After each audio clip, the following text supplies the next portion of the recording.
A menos de 2 metros, cara a cara, un venezolano le gritó a Nicolás Maduro en una corte de Estados Unidos lo que millones no han podido decirle en 20 años. Hoy hablo con el hombre que rompió el silencio. ¿Cómo estás? Soy Armando Gamboa, Gamboa News desde Colombia. Por favor, suscríbete a este canal antes de continuar. Dime desde qué ciudad o desde qué país del mundo te conectas. Y por favor, dale like a este video. Pero además, a partir de hoy, te invito a hacerte miembro de este canal para que accedas a contenido exclusivo, a entrevistas y a beneficios bastante exclusivos a partir de ahora. El protagonista de hoy es un expreso político, es Pedro Rojas. No solamente le habló a Maduro, habló por los que murieron, habló por los que siguen presos y por los que tuvieron que huir. Nos conectamos con él. Pedro, ¿cómo estás? Bienvenido, un honor conocerte. El honor es nuestro y agradecidos por este otro espacio para que el mundo sepa la verdadera realidad de Venezuela. Exactamente, vamos a hablar de esa realidad de la que tanto hemos hablado en los últimos meses, pero yo sí quiero que comencemos con algo, Pedro, y es, llévanos a ese instante exacto dentro de la corte. ¿Qué estabas viendo? ¿Qué estabas escuchando? ¿Qué pasaba por tu cabeza antes de que decidieras hablarle a Nicolás Maduro? Pasaban millones de cosas, pasaban muchos pensamientos, veía al hombre más cínico y psicópata que pudiera tener la historia contemporánea de América en su historia, valga la redundancia. Un Nicolás Maduro totalmente distinto al que acostumbrábamos ver en Venezuela, aquel hombre que bailaba salsa burlándose del pueblo venezolano, aquel hombre que decía que si no era con los votos era con las armas. Este era un hombre totalmente distinto. Al pasar de los minutos en ese precinto, en esa corte, se enardecía mi mente, intentaba yo no irrumpir porque primero soy un hombre de ley, respeto al sistema judicial norteamericano, al país como tal, pero ver a un Nicolás Maduro vociferar que era el presidente constitucional de Venezuela, que era inocente, que era un hombre de paz, que era un hombre de Dios, eso conllevó, yo tuve, digamos, tres interacciones con Nicolás Maduro. Cuando Nicolás Maduro llega, esto al principio yo no lo recordaba, era un momento de adrenalina, era un momento donde no sabías lo que estaba pasando, posterior a lo sucedido, pero ya luego periodistas han confirmado de que mi interacción fue en 3 oportunidades. Cuando él llega yo hago esto en 3 veces, mirándolo a la cara, después que le hace esa radiografía a todos los que nos encontrábamos en el lugar. Y esto era referencia que por mí pasaba de que yo no tuve una audiencia justa cuando fui preso político, como él sí la estaba teniendo.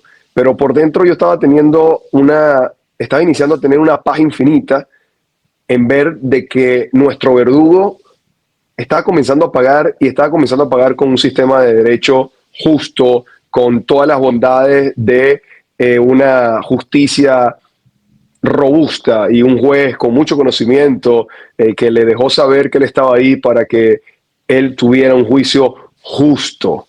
Yo creo que eso retumbó a Nicolás Maduro cuando el juez le da las posibles posibilidades que él tenía, valga la redundancia, de una fianza. Él dice que él no sabía y que gracias por decirle eso. Porque es que él no sabía que tenía derechos. Porque en Venezuela no existen los derechos. A pasar los minutos, mi mente ya no estaba ahí.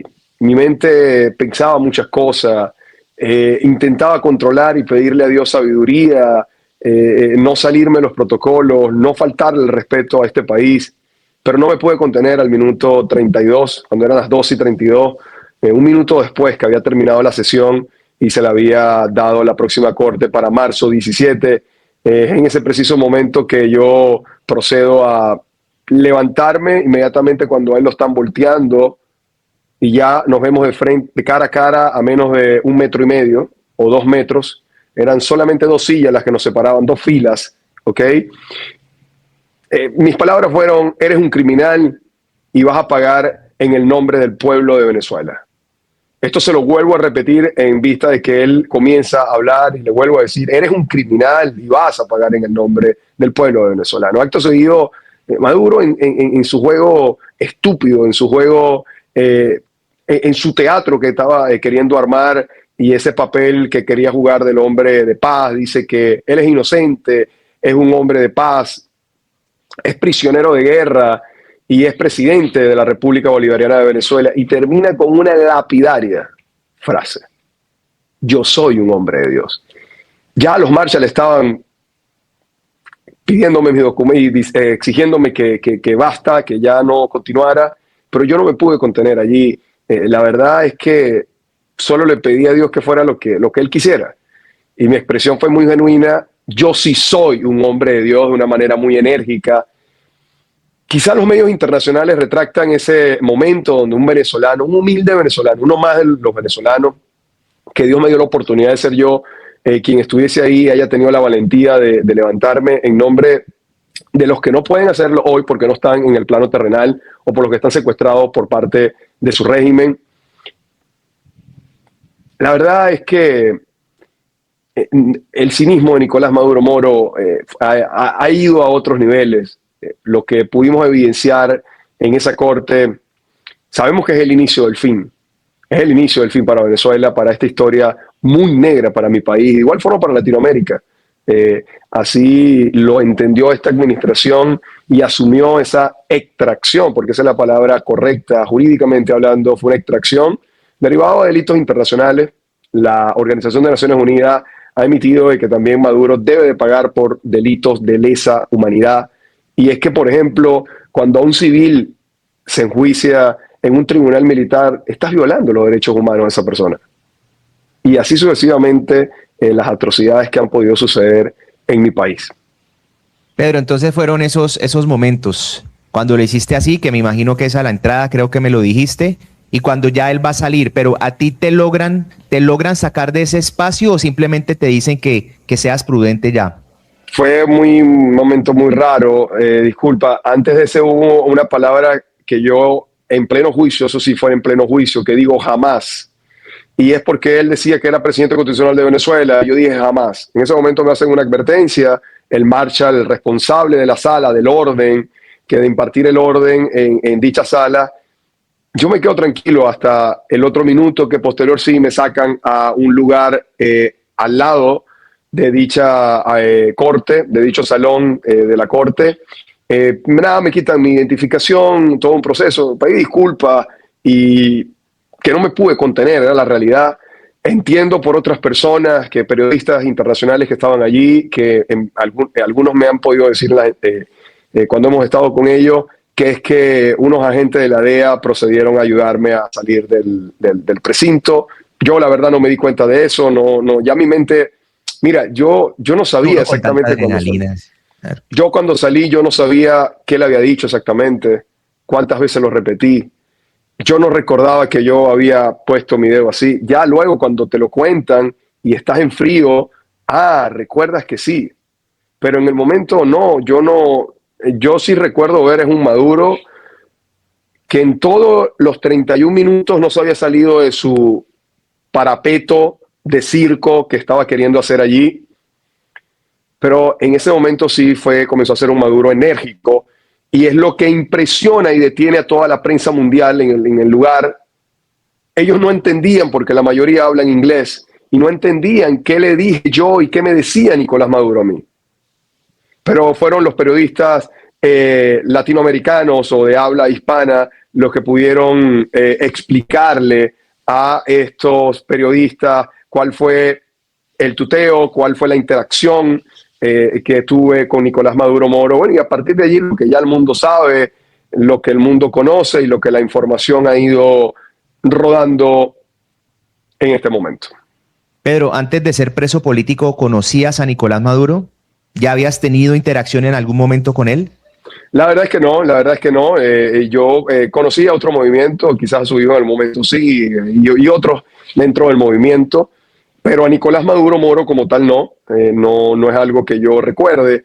Sin embargo, he sido parte de uno de los que hemos liderado las denuncias hacia Nicolás Maduro desde hace 1 año y medio en el Congreso y el Senado norteamericano. Fuimos los que entregamos las pruebas físicas, somos los únicos ciudadanos venezolanos firmantes en el FBI para mayo del año pasado, mayo del 2025, en el building principal, en la calle Pensilvania, acá en los Estados Unidos, donde pudimos llevar de manera digital y física todo un expediente de cómo articula el cártel de los soles liderado por Nicolás Maduro Moro y la familia Flores, y consecutivamente con todo el escalafón del cártel de los soles y parte de personeros de la Fuerza Armada Nacional Venezolana. ¿Y él sí te tenía perfilado a ti? ¿Él sabe quién es Pedro Rojas? Quizás sí, yo no pudiera afirmar esto porque no soy él, ¿no? Pero posiblemente sí. En ese momento, Nicolás Maduro y yo sí nos vimos cara a cara. Ahí o sea, su respuesta fue muy directa hacia mí, y es cuando, quizás por esto lo retracta, los periodistas lo vieron desde otro ángulo que yo no lo vi. Yo lo vi desde un ángulo que no recuerdo porque estaba cegado, yo también, él también estaba cegado, pero los periodistas lo ven desde el punto desde otra óptica, desde otra visión, y sí pudieron observar a un Nicolás Maduro, pudieron observar a un venezolano expreso político con indignación, enérgico, pero a la misma vez con pena hacia la corte, pero de igual forma vieron un Nicolás Maduro que se salió de sí y que pasó a ser ese Nicolás Maduro que sí conoce el mundo, que sí conoce Venezuela y que sí sabe de las atrocidades que ha cometido, pero que aquí no podía hacer absolutamente nada, y uno de miles de presos políticos venezolanos que sí puede contar, lo encaró en nombre de todo un país, humildemente, en nombre de mi hermoso país, de mi gente y de cada una de las personas que no han podido hacerlo, y quizás hoy se ven representadas en la persona que Dios designó a estar allí. ¿Por qué? ¿Por qué decidiste ir, Pedro? ¿Cuál era tu intención? Claramente, cuando uno está allí, uno vive otro momento y seguramente hace cosas que no había pensado que iba a hacer. Pero ¿por qué decidiste ir? ¿Qué te motivó a ir a ver a Nicolás Maduro personalmente en este proceso? En septiembre del año 2025 llegué a las afueras de la corte, y de igual forma entramos a Secretaría para saber cuál era el caso y cómo iba el caso exactamente de Nicolás Maduro Moro en esta misma corte. Y en mis redes sociales podrán ver que para esa fecha le prometimos a Venezuela que íbamos a llevar Wilmer Azuaje, mi persona, un diputado amigo, luchador de Venezuela, íbamos a llevar a Nicolás Maduro Moro a las cárceles norteamericanas a pagar por los delitos cometidos en Venezuela. El hecho de saber que esto iba a ser posible, solo le pedí la oportunidad a Dios. Y Dios y otras personas hicieron posible que yo pudiera estar allí. Repito, he sido uno de los denunciantes de Nicolás Maduro en el Congreso y en el Senado norteamericano, con una cantidad de congresistas y senadores a los cuales les entregamos físicamente y digitalmente toda la investigación que nosotros pudimos hacer de campo, con personas dentro y fuera de Venezuela, de cómo actúa Nicolás Maduro y afecta a la seguridad nacional de los Estados Unidos de Norteamérica. No te escucho. ¿Qué más te llamó la atención de ese momento? Su cara, su mirada. Leí a algunos periodistas que decían que la mirada desde que él entró era impactante, que entró despacio, mirando a uno por uno, como queriéndose grabar se me cerró la cámara, perdón. Como queriéndose grabar las caras de todos los que estaban allí. ¿Cómo fue ese momento? Literalmente fue así. Nicolás Maduro llega haciendo una radiografía de todos, no tanto el estrado y esto, de todos los que estábamos en la parte de público y periodismo mundial. Fue su intención, verdaderamente eso fue lo que hizo, eso es muy cierto. Es por eso que quienes piensen que Nicolás Maduro no sabía lo que estaba haciendo están errados. Nicolás Maduro sabía lo que estaba haciendo, sabía el show que quería hacer y el teatro que quería montar como víctima, como un hombre de paz, y para usted de contar una versión totalmente diferente, la de Cilia Flores, que sí se veía una mujer que ha llorado mucho, que entiende lo que allí pasaba, porque hay que recordarle al mundo que Cilia es abogada venezolana, fue presidenta de la Asamblea Nacional de mi país, fue abogada de Chávez y fue la procuradora por un tiempo de la nación. Entonces es una persona que sabe en qué problema está metida. Pero yo diría que fuera del conato, el intercambio de palabras con mi persona, yo rescato es lo siguiente. Nicolás Maduro Moro jamás volteó a mirar en 32 minutos a Cilia Flores. O sea, es como si no estuviera ella ahí concentrado solamente en lo que era para él, como interesado en él mismo, y ella ¿No me importa lo que pase o cómo identificas esos segundos? Yo lo identifico totalmente llevado a que Nicolás Maduro no sabe quién fue el que lo vendió. O sea, Nicolás Maduro en este momento y la percepción que yo como venezolano, dirigente venezolano, puedo ver fuera, más allá de un periodista que posiblemente la realidad venezolana no es tan cercana, es que un delincuente normal cuando es arrestado con su esposa, con su cónyuge, y tiene 48 horas que no la ve y está en la corte, donde ya no hay armas, donde no hay esposa, donde son civiles y no militares o policías, puede pedirle al juez, y Nicolás Maduro en ningún momento, mira, Nicolás Maduro pidió porque le hicieran una revisión médica, pero no pidió por su esposa. Nicolás Maduro pidió asistencia consular, pero no pidió por ella. Nicolás Maduro pidió llevarse los apuntes que estaba haciendo en el momento de la corte, pero repito, pidió absolutamente, y no hubo una mirada de afecto, ni siquiera cuando Cilia Flores en el minuto 9 se levanta para emitir su nombre. Hay una percepción, puede haber una lectura allí de que hay una desconfianza de Nicolás Maduro en poder pensar que la misma esposa lo haya podido vender y sea parte de un juego de la Fiscalía norteamericana, o que en algún momento ella sí va a hablar. Yo no veo a Nicolás Maduro negociando una baja de pena con la justicia norteamericana, para nada. Ahora, yo sí veo a Cilia Flores conociendo la ley y conociendo que se puede salvar si delata ciertas operaciones, acciones. Yo pudiera observar eso y quizás Nicolás Maduro lo está pensando. Es lo más prudente pensar desde este lado, analizar en las circunstancias que podemos estar viviendo, que pueden estar ellos viviendo respecto a la situación venezolana. Estaba leyendo en varios medios claramente que ha salido especulación de muchas cosas donde decían que posiblemente Cilia Flores habría entregado a Nicolás Maduro como un interrogante, pero que además durante el operativo iban por Nicolás Maduro y ella fue la que pidió que la llevaran a ella también. ¿Conoces alguno de estas hipótesis? Mira, la verdad que yo no sé si eso es ciencia ficción o es realidad. Yo no he escuchado a ninguna fuente de credibilidad de que eso haya sido así, pero repito, eso no lo sé. Lo que yo sí sé es que fueron detenidos juntos. Sobre Cilia Flores también recaen los mismos delitos, a excepción un delito.